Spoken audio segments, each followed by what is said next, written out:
മധുവേട്ട ഞാൻ നിങ്ങളോട് പലവട്ടം പറഞ്ഞു എന്റെ വീട്ടിലെ സാഹചര്യം നല്ലല്ല, അവിടെ ഇപ്പൊ പൂജ നടത്താൻ പറ്റില്ല എന്ന്. സാഹചര്യം കുഴപ്പമുള്ള വീട്ടിലല്ലേ പൂജ നടത്തേണ്ടത്? ഇവൻ ഓരോന്നും പറയുന്ന കേട്ടാണ് നിങ്ങൾ എന്റെ നേരെ കുതിര കയറുന്നതെന്ന് എനിക്കറിയാം. ഇവനിതൊന്നും പറഞ്ഞില്ലെങ്കിൽ ഞങ്ങൾക്ക് ഇതൊക്കെ തന്നെ തോന്നുമായിരുന്നു. ഒരു സെക്രട്ടറി എന്നുള്ള നിലയ്ക്ക് നിങ്ങൾ പറഞ്ഞ പോലെ ഒരു കാര്യങ്ങൾ ചെയ്ത് വെച്ചിട്ട് അവസാനം നിങ്ങൾ കൂട്ടാതെ അത് മര്യാദ തോന്നുന്നുണ്ടോ? എടാ നിന്നോ ഇയാളുടെ അച്ഛൻ ഡിസ്ചാർജ് ആയി വീട്ടിലെത്തിയതിനു ശേഷം ഒരു മനുഷ്യനെ വീട്ടിലോട്ട് അടുപ്പിച്ചിട്ടില്ല. അതെന്താന്ന് നോക്കി. എടാ എന്റെ വീട്ടിൽ അങ്ങനെ പലതും നടക്കുന്നുണ്ടായിരിക്കും. അത് നിന്നോടോ ഇവിടെയുള്ള ആൾക്കാരോട് പറയേണ്ട കാര്യം എനിക്കില്ല, മനസ്സിലായോ? എടാ നീ വെറുതെ അവന്റെ മെക്കിട്ട് കയറാതെ ഞങ്ങൾ പറഞ്ഞാൽ എന്തെങ്കിലും കാര്യം ഉണ്ടെന്ന് നീ കാശുണ്ടാക്കാനല്ലേ ഇതൊക്കെ തുടങ്ങി വെച്ചത്. പൈസ മാത്രമല്ല ഈ പൂജ നിങ്ങളുടെ ഐഡിയ ആണ്. നിങ്ങൾ പറഞ്ഞ പോലെ ഓരോരുത്തർ വീട്ടിൽ ഓരോന്ന് ചെയ്യിപ്പിച്ചിട്ട് നിങ്ങൾ തന്നെ പൊങ്ങുമ്പോൾ ഞങ്ങൾക്ക് നല്ല ഡൗട്ട് ഉണ്ട് ഇതുപോലെ റിവേഴ്സ് ചെയ്യുന്ന സാധനം വല്ലതാണോ? എന്തോന്ന് റിവേഴ്സ്? പിന്നെ നീ മാത്രം എന്തിനാ ഇതിന് മാറിക്കണത്? അങ്ങനെ സെക്രട്ടറിക്ക് അടുപ്പിലാവുന്ന ഏർപ്പാട് ഇവിടെ നടക്കില്ല.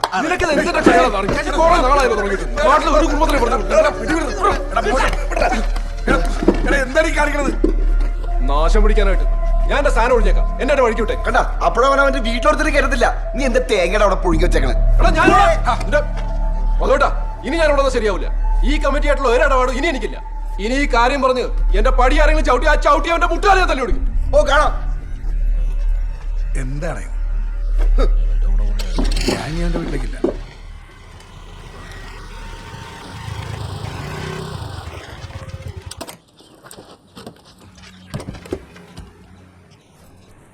എടാ എന്നെ ഒന്ന് പുറത്തോട്ട് ഇറക്കാവോ? ഇതിനകത്തിരുന്ന് മോരടിച്ചു. നിങ്ങൾ പുറത്തിറങ്ങി കാണിച്ചു കൂട്ടിയാനൊക്കെ ഞങ്ങൾ ഇവിടെ അനുഭവിച്ചോണ്ടിരിക്കുന്നത്. ഇനിയുള്ള കാലം നിങ്ങൾക്കൊന്നും അറിയണ്ട. ഇതിന്റെ അത് ചില്ലായിട്ടങ്ങ് ഇരുന്നാൽ മതിയല്ലോ. ഭാരം മുഴുവൻ ഞങ്ങളുടെ തലയിലും. ആൾക്കാരൊക്കെ ഞങ്ങൾ നോക്കി ചിരിക്കുമ്പോൾ പേടിയാവുക. വെറുതെ ഇരിക്കുന്നതാണോ അതുപോലെ അറിഞ്ഞിട്ട് ഇരിക്കണാണോ ഓർത്തു. പിന്നെ ഓരോരുത്തന്മാരുടെ ചോദ്യങ്ങളും സംശയങ്ങളും ഇതൊക്കെ കൂടെ വൈകാതെ പൊട്ടിത്തെറിക്കുന്നുള്ള ഉറപ്പാ. അധികം താങ്ങാനുള്ള ത്രാണിയില്ലാത്തതുകൊണ്ട് ചോദിക്കുക. ഇനി നിങ്ങളുടെ കയ്യിൽ പൊട്ടിക്കാൻ ബോംബ് പോലും ബാക്കിയുണ്ടോ?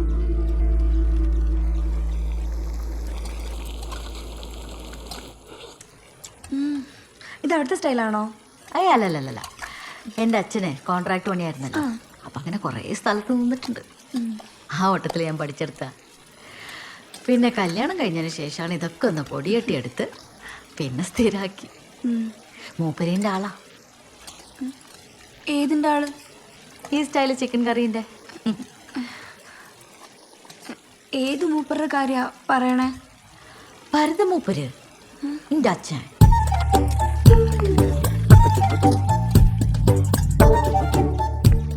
ഭരതമൂപ്പർക്ക് ചിക്കൻ കറി വലിയ ഇഷ്ടമല്ലേ? പിന്നെ കഴിഞ്ഞ 19 വർഷമായിട്ട് കഴിക്കുന്ന കാര്യത്തിൽ വരെ കള്ളത്തരം പറഞ്ഞുകൊണ്ടിരുന്നു ഇല്ലേ? അത് പിന്നെ സരസ്വതി, ഞാൻ പണ്ട് ഇവിടെ എങ്ങനെയായിരുന്നോ അതേപോലെ മെയിൻറ്റെയിൻ ചെയ്തേ ഉള്ളൂ. അയ്യോടാ, എന്തോ വലിയ ത്യാഗം ചെയ്ത പോലല്ല സംസാരിക്കുന്നേ. അന്വേഷിച്ചു പോയാൽ ഇനി എന്തൊക്കെ കിട്ടും. ഇന്നാ കഴിച്ചോ? ഇതിന് പൂച്ചയ്ക്ക് പെട്ടിക്കൊന്നും ഇട്ട് കൊടുക്കാൻ നിൽക്കണ്ട. ഇതിലാരും ഒന്നും കലർത്തിയിട്ടുമില്ല. എല്ലാരെയും പറ്റിച്ചു നടന്ന നിങ്ങളും. എന്നിട്ട് നിങ്ങൾക്ക് സംശയം ഞങ്ങളെ. നിങ്ങളുടെ മനസ്സിലുള്ള വിഷമൊന്നും ഇവിടെ ആർക്കും ഇല്ലടോ.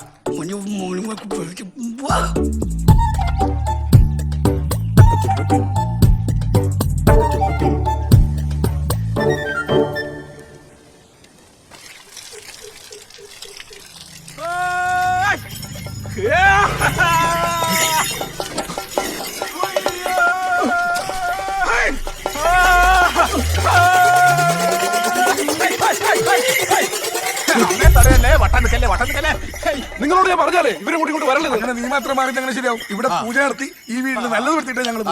ഞങ്ങൾക്ക് നല്ലത് വേണ്ട. അയ്യേ, നല്ലത് വേണ്ടെന്ന്. അതെ, നിങ്ങൾ കമ്മിറ്റിയിൽ തുടരൊന്നും വേണ്ട. പക്ഷെ നിങ്ങളായിട്ട് തുടങ്ങി വെച്ച് നിങ്ങൾ പറഞ്ഞ പോലെ തന്നെ അവസാനിക്കണം. അല്ല ഞങ്ങൾ സമ്മതിക്കില്ല. എന്തായാലും ഇവിടെ ഇന്ന് നടത്താൻ പറ്റില്ല. എന്താ നിങ്ങൾ ചോദിച്ചേ? ഇന്നിവിടെ ചിക്കൻ കറിയാ. ചിക്കൻ കറി ഒന്നും തൽക്കാലം അമ്മയ്ക്ക് വിഷയമില്ല മക്കളെ. ചിക്കൻ കറി അമ്മയ്ക്ക് കുഴപ്പമില്ലാന്ന്. അവരെ പിടിച്ച് മാറ്റിട്ട് വെളിച്ചപ്പാടിനെ കേട്ട് അങ്ങോട്ട് കയറി വിളിച്ചു പാടാ. ഒരു പൂജ നടത്തിയിട്ട് പോട്ടെ. അമ്മ പോയി. ആൾക്കാർ പുറത്തുനിന്ന് ശ്രദ്ധിക്കുന്നു. നമ്മളിത് നടത്തിയിട്ടേ പോകുള്ളൂ. മാറിക്കൊടുക്ക്, തലവേദന അങ്ങനെയെങ്കിലും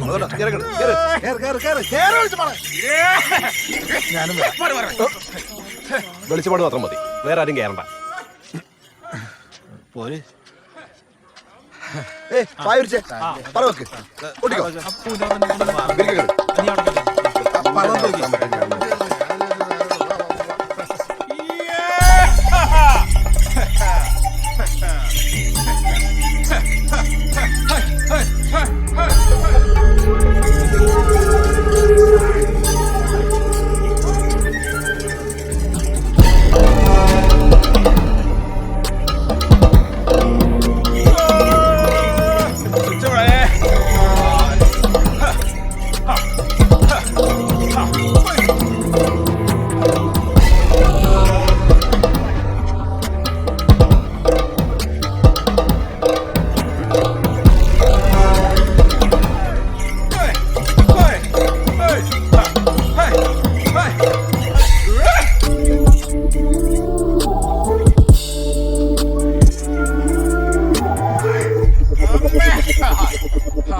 പേടിക്കണ്ട, എല്ലാം ശരിയാവും.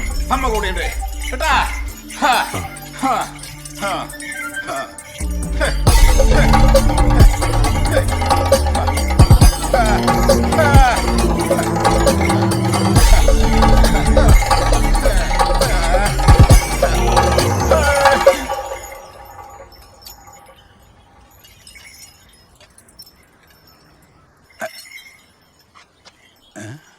അമ്മയ്ക്ക് കൺഫ്യൂഷൻ ആയെന്ന് തോന്നുന്നു. അമ്മേ, അമ്മേ, പ്രതീക്ഷിക്കല്ല അമ്മേ. അമ്മയ്ക്ക് നെല്ലും പറയൊന്നും വേണ്ടേ, വെച്ചിട്ട് പോയി. ഇനി പോയിക്കൂടെ? ഇതിനാണ് നീ ഇത്ര ബലം പിടിച്ചത്. ഇപ്പൊ കഴിഞ്ഞില്ലേ? ആ എന്നാ ചെല്ലാൻ നോക്ക്. ആ വാടാ.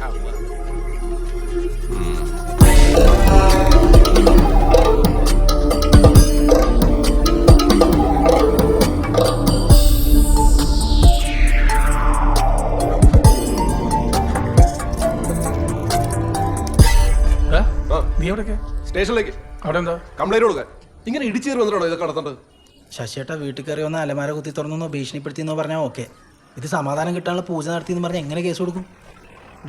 നീ കമ്മിറ്റിക്കാരോടുള്ള പ്രശ്നം നിന്റെ വഴിക്ക് തീർത്തോ? ഇവിടുത്തെ കാര്യം പുറത്തറിയോ എന്നോർത്ത് നീ ടെൻഷൻ അടിക്കേണ്ട കാര്യമില്ല. അതെന്താ?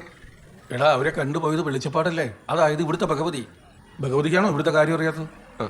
അതല്ല പിന്നെ ഞാനൊരു സംശയം ചോദിച്ചോട്ടെ, ഈ സുധീർ ശരിക്കും ഭഗവതി മേത്ത് കയറിയിട്ട് തന്നെയാണോ തുള്ളണേ? അങ്ങനെയൊക്കെ ചോദിച്ചാൽ ദേഹത്ത് കയറി കാണും. ഞാനും നിങ്ങളെ പോലെ തുളുന്നല്ലേ കാണുന്നുള്ളൂ. കുഴപ്പമാവോ? കുഴപ്പമാവോന്ന് ചോദിച്ചാ തുള്ളിയത് ഭഗവതിയാണോ സുധീറാണോ എന്നറിയാതെ നമ്മളിപ്പോ എന്താ പറയാ? തുള്ളിയത് ഞാൻ തന്നെയാ. ആ, അപ്പൊ തന്റെ ദേഹത്ത് പകുതി കയറാറില്ലേ? കേറാറൊക്കെ ഉണ്ടെന്ന് എപ്പോഴെങ്കിലും കയറൊക്കെ ചെയ്യും. ഇതിനൊരു നേരവും കാലവും സമയമൊക്കെ ഇല്ലേ? ഇതൊരു ആവാഹനാണ്. അല്ലാതെ നിങ്ങളിട്ട് വിളിക്കുമ്പോൾ വന്ന് തുള്ളിക്കോന്ന് പറഞ്ഞു കഴിഞ്ഞാൽ ഭഗവതി വന്ന് എൻ്റെ ഒക്കത്ത് കയറിയിരിക്കൊന്നുമില്ല. പിന്നെ എന്തെങ്കിലും ചില്ലറ കിട്ടല്ലോ എന്ന് വിചാരിച്ചിട്ടാണ് നിങ്ങളുടെ താളത്തിന് ഈ തുള്ളാൻ നിൽക്കുന്നത്. അതൊക്കെ ഇവിടെ താൻ എവിടെ പ്രത്യേകിച്ച് വല്ലതും കണ്ടോ? കണ്ടു. എന്ത് കണ്ടു? ഒരേപോലത്തെ 2 പേര്, ഒന്ന് മുകളിലത്തെ മുറിയിലും ഒന്ന് താഴെ മുറ്റത്തും. അതോട്ടാ ഇപ്പൊ എങ്ങോട്ട് ഞാൻ പറഞ്ഞത്? ഞാൻ പറഞ്ഞില്ലേ ഭരതൻ നായർക്ക് ഒരു ജാരസന്നതി ഉണ്ട്. എടോ ഇപ്പൊ താനത് അവിടെ വെച്ച് പറയായിരുന്നേ. അതെ, സത്യം പറഞ്ഞാൽ ഒരേപോലത്തെ 2 പേരെ അവിടെ കണ്ടപ്പോൾ ഞാൻ ഒന്ന് പേടിച്ചു പോയി. പിന്നെ നമ്മുടെ ഈ ഉടായ്പെങ്ങാനും ഭഗവതിയെ മനസ്സിലാക്കിയിട്ട് ഒരു ട്വിസ്റ്റ് ഇട്ടതാണോ എന്നും വിചാരിച്ചു. പിന്നെ എങ്ങനെയൊക്കെ അവിടെ കഴിച്ചോട്ടിന്ന് പോകുന്നു. അത് സാറില്ല. താവാ. ഞാനോ? അല്ല എല്ലാരും വാ. നമുക്ക് ഇപ്പൊ തന്നെ പോയി അവനെ കൈയോടെ വെക്കാം. അല്ല സുഭാഷ, ഞാൻ ഈ വേഷം കെട്ടോണ്ട് ഒരു കുടുംബം കലക്കാൻ വരാന്ന് അമ്മ അറിഞ്ഞ അമ്മയുടെ ഒരു കുഴപ്പമില്ല, ഞാൻ പോയിക്കോളാം. വന്നേ. കണ്ടെടുത്തോ?